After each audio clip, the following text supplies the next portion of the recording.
And who wouldn't want to hear Eva give you advice on how to befriend your ghostly buddy who lives in the spare bedroom next to the computer? So oddly specific. Everyone's all checking their computers. Hey, mine lives in the bottom drawer of the 2-drawer file cabinet. So, It just hangs out in there. to each their own, man. He's like, this is all the space I need. This is it, man. He just wants to read last year's tax return. There's another entity that lives next to the Cheetos. Because every time I go get Cheetos, they're all gone, Lori. Why is that happening? And then the ghost in the file cabinet chimes in. You don't make enough money to buy more Cheetos, bro.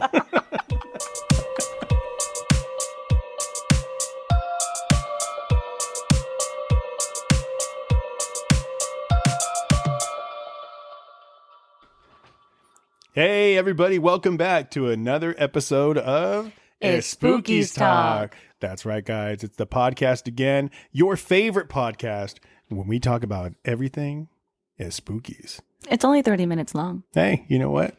Do it to it. So I am here once again with our resident bruja, the hostess with the absolute mostest, Eva. Guess what's the most exciting news we've ever had? Take a guess. What? I can't. What? Okay. Well, besides our number one fan, your cousin, who always writes the best emails, we finally got a question. Hey, way to go. Hey, guys. We're moving up in the world. It's because people are listening.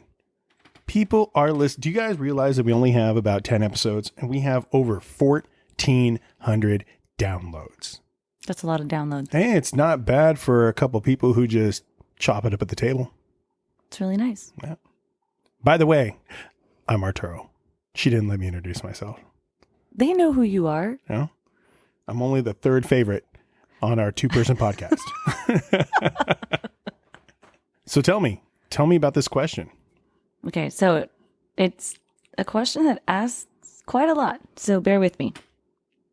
So the question is, what is the difference between limpias and the alignment of chakras? What other cleanses are there? Ooh. Oh, you asking me? Because I'm not 100% sure. I was looking at you waiting for the answer because you're the bruja and I'm the guy that sits here and... No, the people need to know. I was looking at you, looking at me to answer. Okay, so as you all know, and I've mentioned it in many episodes, I want to say season 1 for sure, but episode maybe 2 and 3, I think I discussed it. Like a limpia, essentially, depending on who's performing it, can be done multiple ways. But you use some type of bush that is relevant to the culture. Limpias tend to be Latino descent, right? So it could be like a rosemary. It could be common rue. And you're using it while praying on somebody. So there is the Catholic piece that goes with it. Could also involve limpia de huevo, right? So using an egg to see it, to confirm and validate that there is something going on, and then you would interpret what it looks like. Is that kind of a common practice? Because not only have you mentioned it, but my mother herself experienced that in Aguililla, Michoacan. And then a couple other people who were super interested in our podcast were telling me that they've experienced it too. Yeah, like you can go to your local flea market or in like the part of Mexico where my family's from, they call it the tianguis.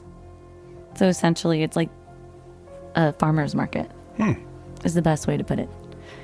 And it tends to be women, but I have seen men do it as well.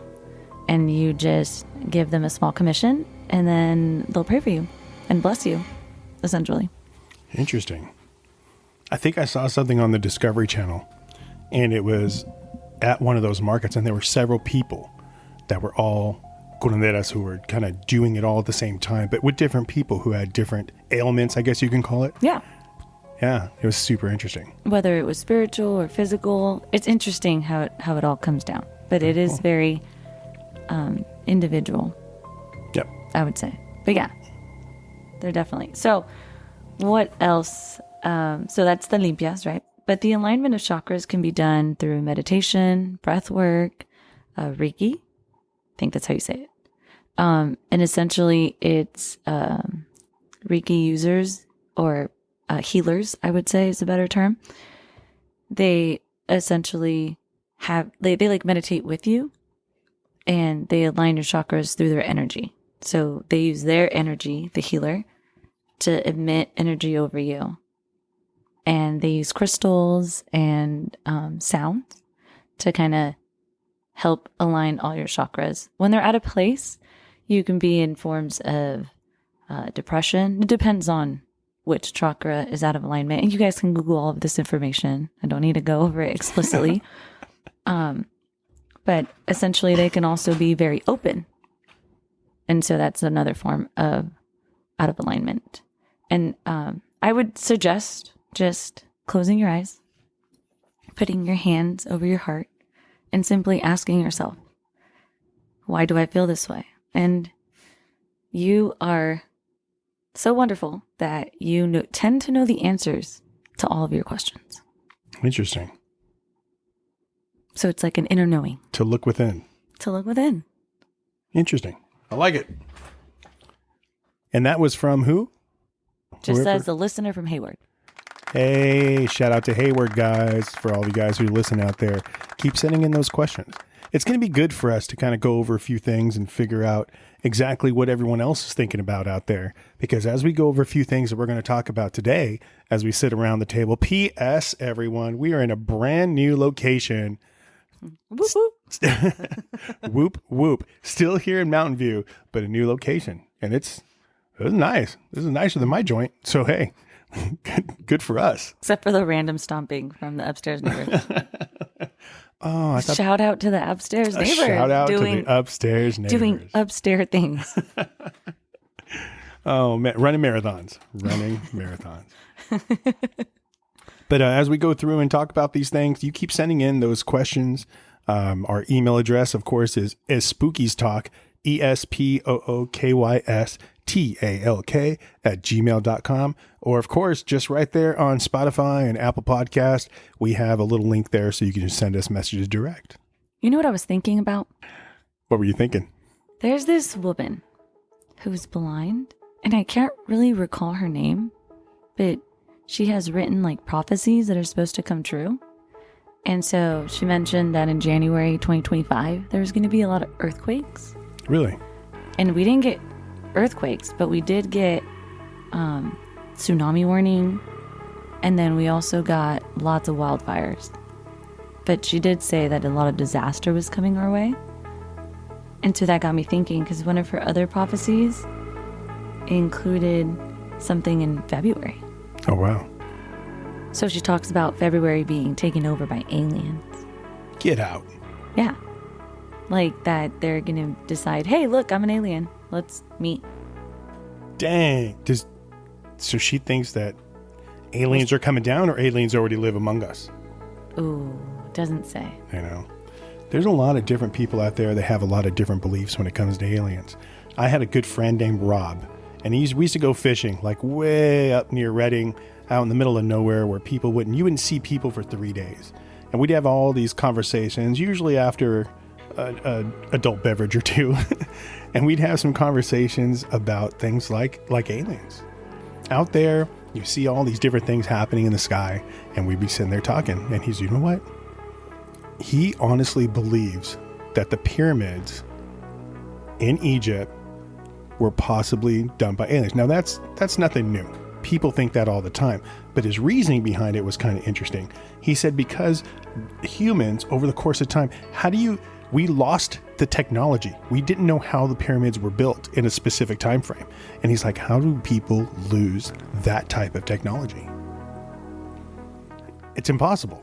That's the type of thing that's sent down from generation to generation to continue building and things like that. We got to go back and figure out how the construction was done. People are going to say it was done by slaves and things like that. But think of this.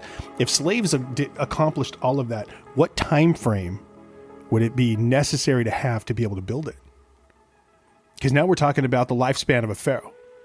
What was the average lifespan of a pharaoh? That is a great question. 50 years? 60 years? It wasn't a lot. It's not like now. And now it's only, what, 78? Well, modern technology, probably a little more now. But still, like, we're talking, it's impossible. It's so crazy to think that there's a possibility that, and you have to think of, I mentioned this in an earlier episode, that there's so many people across the globe. This is before media, right? Mass media, where you can communicate from one side of the world to the other. But there's been like sightings on both sides of the planet. And during those sightings, they ask things. What did it look like? What did the aliens look like? Can you describe them to me? How do people on opposite sides of the earth with no ways of communication describe the same thing? See, when I think about that, I think that if they do live among us, it wouldn't be like in society. I think they'd hang out in the ocean. That's a possibility too. There's a lot of documented sightings and things like that of phenomenon that occurs in the ocean that people think is extraterrestrial. It's just, it's so vast to be able to talk about and explore what people perceive. And it's crazy to think that there's so many different things that it's all possibility in my book. I think it's irresponsible of us to think that in this entire universe, which is theoretically infinite, that we could be the only living creatures. Get out. We're so selfish. Get out of here, man. There's a planet out there where cats are the gods. Meow. And the people out there, whatever type of people they are the pets. That's what I think. Way to go, Fluffy. Get you some. Well, I mean, with quantum physics, they are proving the theory of multiple timelines. Yeah, there you go. Multiple timelines, multiple dimensions. And I already told you, I think it was our last episode, it would be in another timeline we don't have a spooky stock. No, nobody wants to live in that dimension. Nobody. Nobody. I can hear the aliens now. No, there they are. If you're an alien, come on down. I would love to interview you. Send us an email. That'd be so awesome. I for sure would allow you on to this amazing podcast. Could you imagine? Also, if you know anything about aliens, they communicate telepathically. Oh, I've never met one. I'm sorry. Neither have I, but that's what I imagine. No, because a lot of them, like, those that have had sightings or interactions, they always say that they could talk to them normally. Normally? But their mouths don't speak. It's like, it feels like a dream state. So I would imagine that they were talking to you telepathically. Have you ever seen... It's when your body is most vulnerable. We've talked about that with the sleep paralysis demons. True that. Have you ever seen the movie Fire in the Sky? No. Tell us about it. It's about this guy named Travis. And it's a true, based on a true story. Mm-hmm. That in, I think it was like 1975, he was in a logging crew and he was abducted by aliens. And they claimed that this entire crew saw the craft and that a beam of light came down and hit their friend, and they freaked out and bailed on him. Oh, those are not real friends. Well, you know, it is what it is. So then they decided to try to go back. He was gone, and everybody thought that they had killed him. So an entire investigation started, and it turns out that he himself claims that he was abducted by aliens, that they did a lot of experimentations on him, and then they brought him back and left him on Earth. So they eventually found him. What kind of experiments? I don't know. I'm sure Travis, can you email us so that we can ask you questions? Travis, if you're out there, man, that's some crazy stuff. And I, for one, believe that that's a possibility. There's a lot of people out there that feel that they've had some interactions, some encounters, and some abductions, things like that. And people also believe that if you've been abducted, that they're actually tracking you, so it's reoccurring. There's a lot of things out there that I've read that I think are super interesting because I truly believe it's possible. Do you remember the movie The Fourth Kind? I do and I don't. Okay, well, it's a documentary format about a woman who gets abducted repeatedly by the aliens, and she sees them as a particular white owl. And remember, like, I grew up in the suburbs. Like a white owl? Like a white owl. Okay, but it's like a particular one. Okay. People have to Google it. You just have to Google the movie so you can see the poster. Just the poster. Stuff. Okay, this is the part that freaked me out. Okay, I was watching this movie with a group of friends in the summertime. And then, it's like getting close to dinner time. It was really late. And my friends were getting ready to leave. And then, had dinner with my family. All went as normal. Talked about how the movie freaked me out a little bit. My parents, had warned me that it was going to startle me. And I was getting ready for bed. Looked out my window. Middle of summer. And that same owl was outside. No. In the suburbs. No. Yes. And it freaked me out. I went to go get my mom. She's seen it. And she's like, you got to stop watching that kind of stuff. Dang. It was really there. You're just manifesting craziness. Yeah. So, I don't know. Could they just be hiding in plain sight? It's a theory that a lot of people have. That they are already among us. And that some of the advances in technology that we have are reverse engineered from things that have been found and crash sites, etc., that have been covered up. I mean, it is such a huge phenomenon to try to understand, because there's so many viewpoints, there's so many pieces of evidence that, can you really honestly just ignore that many sightings, that many people, that many, whatever. I think it's crazy to think that we're just by ourselves. I really do. I just think it's interesting that this woman, she went down multiple years with all this prophecy, right? That was going to happen. And she's been pretty on the money. What was her name? Baba Vanga? Yes. Yeah. Interesting stuff, guys. I'm just thinking to myself, what?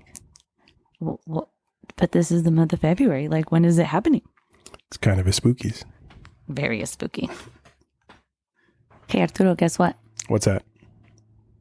Besides all our alien talk, have you heard of an egregore? An egregore? An egregore. Explain it to me. It's a created entity, but it's not created by a person or manifested by anyone specific, but instead it's like a collective idea, usually streamlined in pop culture. Interesting. I think I know what you're talking about.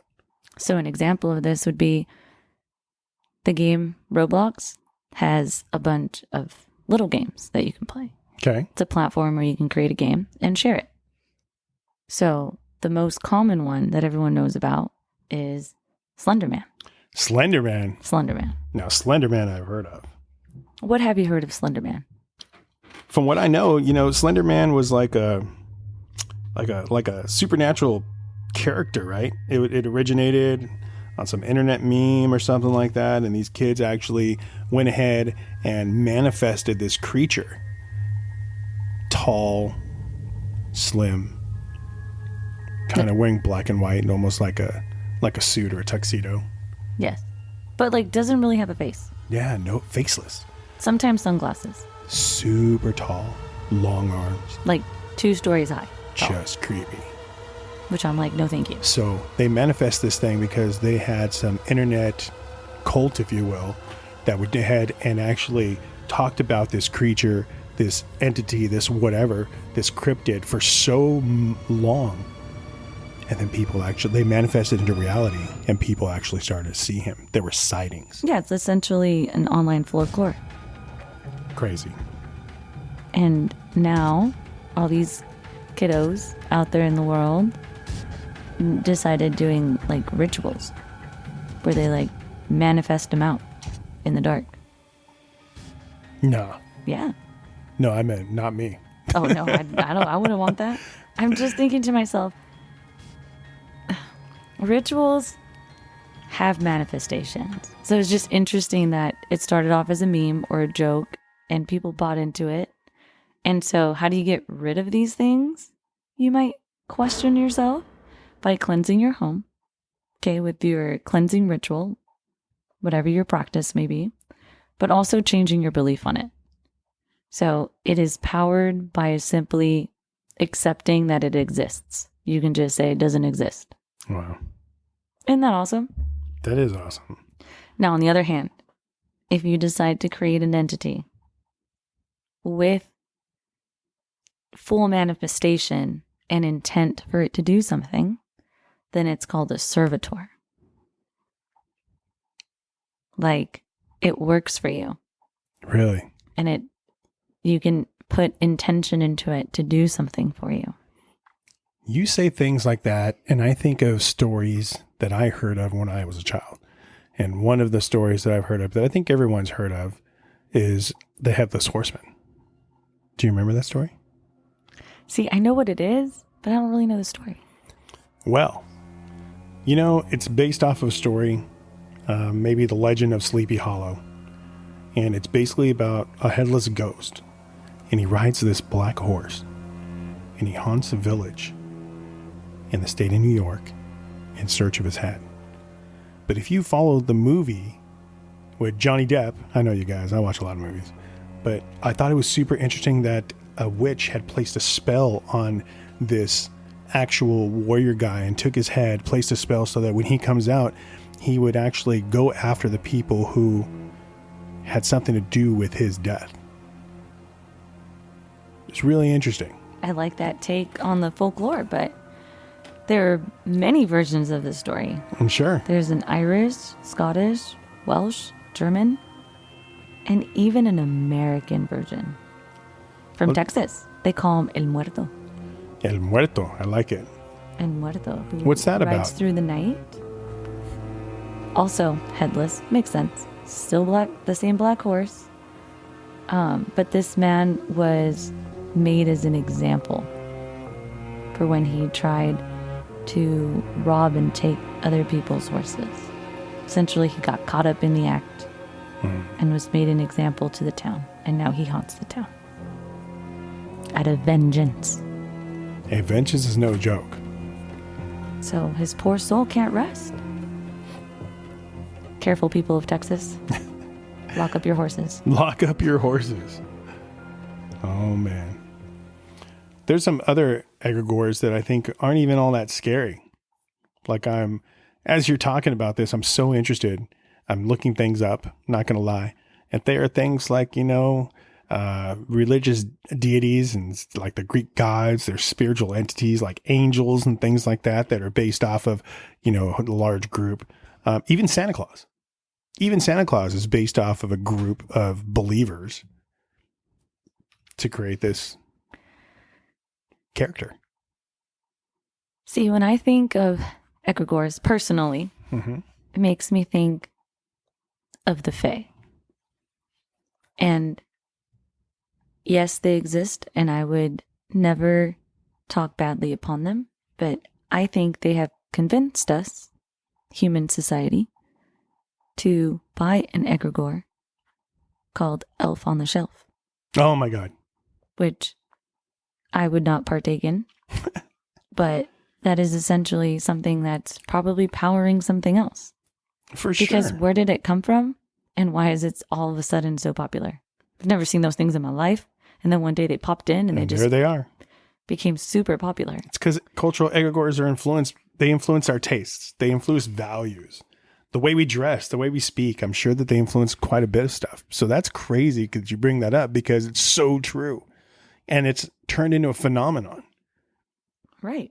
Where everybody usually has one or knows of it. And they're super creepy in my mind. I'm like, no, thank you. A little guy sitting on the shelf causing mischief. Get out of here. No, thank you. It's not very nice. Reminds me of duendes. Oh, you know what? They look like duendes. And that's why I connect it to the Fae, because it's like the fairies of the forest are very powerful beings. You know what's really crazy? That we bring in all this up and we're just sitting around the table and talking. Tell us what a duende is, and then I'll explain to you a little something that you're going to get super excited about. Go. So duendes are usually men, like smaller in height, about like, I don't know, like 12 inches. Pretty small. Like little gnomes, right? Like little gnomes. But like a garden gnome. Garden gnomes creep me out too. And essentially, they try to, like if you're ever lost in a forest, they try to convince you that they're going to help you. They don't help you. Instead, they can, I have to say this in a very G manner, okay? They can take you to never be seen again. They can, you can bargain with them, but they have to accept the deal, which can be tricky. For women, they try to convince you into marrying them. Because again, they are tricksters, so they can make the illusion that they're of a human looking entity, right? But yeah, the most of the time it's like also with children, they try to lure them in to eat them. But I didn't really want to say that because that creeps me out. You know what though? But it's true. There are some people that I know who want to talk to us on our show that have stories of duendes from Mexico. One of which his own mother, he claims, as a child was taken. And as she was taken, she was taken in her sleep by some duendes. Duendes, they live in forests and children's bedrooms and things like that. They prey on children, and then they do all the mischievous things that you mentioned. And she was taken. And as she was being carried out, they say she woke up and was able to escape and get back to the rancho. And he works with us. I'm not lying to you. And he wants to come and talk to us. And I said, as soon as we move into the new digs, I'm moving into some new digs. As soon as we move into the new digs, he wants to be one of the first people to come and join the podcast. I know, but I hesitated on talking about it because I don't want to give it power. Because it freaks me out so much. Well, I don't want to be taken. There are things in this world that are going to freak you out. You know what's really funny is as we go through and we do this podcast, I tend to look up a lot of stuff. And there are actual duendes are so real to so many people that there are lists of what to do if you see one. Besides run? So here it is, guys. For all of you out there, what to do if you see a duende. Number 1, stay calm. If a duende appears to you, try to remain calm and act friendly. Number 2, ask for something impossible. If a duende offers you wealth, ask it to bring you something impossible, like a basket of water from a river. That seems pretty plausible. Then duende will disappear when it becomes frustrated, is what it says. I would ask for $1 bajillion a minute. How about this one? Hide your thumb. If you are surprised by a duende, hide your thumb in the palm of your hand so it thinks you are one of its fingers. I don't even know what that means. Me neither. Sometimes the internet creeps me out. Avoid the area. If you hear rumors of duendes are near, avoid that area. That's true of snakes as well, guys. If you see, if there's an area where there's some rattlesnakes, avoid that area. I do know that they like to hang out near rivers. You see them near river banks. But again, they are really good tricksters. Interesting stuff, man. I'm just thumbing through. But I mean, so are the Fae. And that's why when you see a ring of mushrooms, you walk away. Say it with me. If you see a ring of mushrooms, you walk away. Walk away. Do not enter the ring of mushrooms. Okay. Because then the Fae can consume you. Don't do it. All right. Tell me all about this because I don't know what you're talking about and it's freaking me out. Okay. Have you ever gone on a hike? Yes. Have you seen how there's it's usually, again, near banks of where the rivers are, where the water is flowing, because it's really pretty. Okay. You'll see a ring of mushrooms. Okay. It's like a perfect circle. Okay. And so if you enter it, the Fae will come try to talk to you. And they will do the same thing as the duendes. They will try to convince you into bargaining with them. And once you bargain with them, you've accepted them to come into your home. Okay. Also, when you see a shrub moving in the wind, and there's no wind. Okay. You're out hiking, minding your own business, enjoying nature, and all of a sudden you see just one plant moving like it's super windy, like it's dancing. Again, it's the Fae trying to get you to come talk to them so that they can bargain with you. And they'll promise you anything you want, but then you belong to them. Interesting stuff. Interesting stuff, And because it's stuff that, you know what else is the Fae? What? The tooth fairy. Get out of here. You best believe I never let her take my teeth. I actually cried because my mom tried to give my teeth to the quote unquote tooth fairy. Okay. It's literally you bargaining with them so that they don't take your child. They take the teeth instead. Huh. Yeah. But how do all these people have the same practice? And Are that's they egregores? That's an interesting question. Or Absolutely. who are they serving? We don't know. So many questions. So many questions. And this is why we started the podcast. And this is it, guys. I mean, believe it or not, everything's not going to be gory, scary, super, whatever. These are just questions that I've always had. I've always heard stories of duendes. I've always heard stories of alien abductions. And these are the things that really kind of make me super curious. And it's one of the reasons why we started this, was to kind of just chop it up and figure out what's what. Coming up, we did, before the holidays, we actually visited my tia, who has encounters with people who have passed. And we are on the verge of finishing our little interview process. And of course, she's a native Spanish speaker, so we're going to have it translated and things like that. But it's another thing that I've grown up with, is stories and things of my own family members, who have these incredible, I call them powers, incredible powers, the dawn, right? And yes. The things, the light, that the things that make everything that's unexplainable almost explainable. And it's going to be really cool when we finish that up and share it with all of you guys. Okay, but my final egregore. Oh no. It's the final one, guys. St. Valentine, Cupid itself. Where did that come from? Wait a second. The dude in the diaper? The dude in the diaper. Is it really a dude though? It's supposed to be like an angel. Not an angel, a cherub. That one of those. Yeah. And I don't like that it shoots people with arrows. I think that's very invasive. I do. I didn't consent to that. No means no, dude. No means no, diaper dude. Consent is important. Empower yourselves. Come on. 2025. Guys. 2025. The reason I bring it up is I think you can show affection to those that you love all the time. It doesn't need to be a specific day. Don't empower these things out there in the world. Do you. Be authentic. Yeah. And you don't need a little egregore in a diaper to shoot you with an arrow to be able to just tell the person that you have feelings for that you have feelings. If you love somebody, tell them today. Because you might not be here tomorrow if you get eaten by one of those little things. Oh my goodness. Never go to a hike alone. Take a buddy. Tell people where you're going. Avoid the mushrooms, guys. Avoid the mushrooms. Always thank the forest. It's alive. True that. We're all connected. And keep exploring. And as you know, energy is infinite. Energy is infinite. Infinite. Totally. Well, guys, it's getting to that time as we wrap this all up.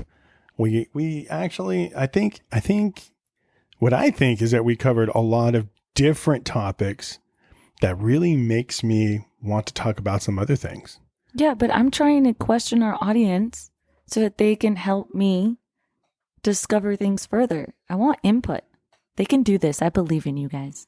Do I need to tell them the email address one more time? At this point, just leave a comment on Spotify. It notifies us. It'll tell me. But like I was saying, we've covered a lot of things that make me want to talk about a lot of different topics. Some of which are, I'm so into cryptids right now, whether it's something that's kind of West Coast, global, of course, but kind of really popular West Coast, like Sasquatch, Bigfoot. It's a lot of stuff. And we're going to get into a lot more things. I'm opening up myself to a lot of people who are telling me stories and folklores from their own cultures. I'm asking a lot of questions, and we're going to come up with a lot of stuff. So you guys who are out there and listening to this particular podcast where we're just chopping it up at the table, there's going to be a lot of really interesting things coming out in the future. I feel like we always need to start here, though, because this is, again, we're sharing our journey of discovering all these spookies. I agree. And what a journey it is. Talking to people. I love talking to people and people coming out of the woodwork. Because as a matter of fact, I know that I told you guys I was in Yosemite and I talked to a couple of people. I actually recorded theirs too. So I'll pull that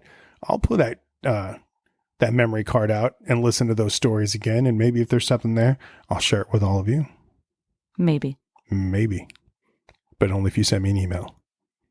It's spookystalk@gmail.com. Except for our number one fan. David, if you're out there, man, we're waiting for the next comment because, man. You be slacking. And we love it. All right, guys. It's about that time. So I'll tell you what. Thank you all for listening out there. And again, as you lay your head down on your pillow tonight, be sure to check under your bed. Lock your closet doors and your mirrors. It's a spookies time.